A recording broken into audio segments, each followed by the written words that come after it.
the pattern of God about salvation. Number one, hear God's word.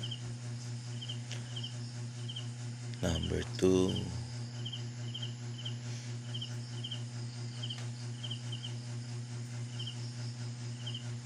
accept that you are sinners. Number three,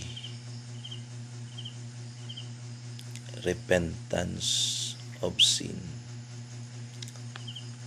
Number four, believe the gospel. And then number five, call on the name of the Lord. Amen. If you are decided, please repeat this prayer.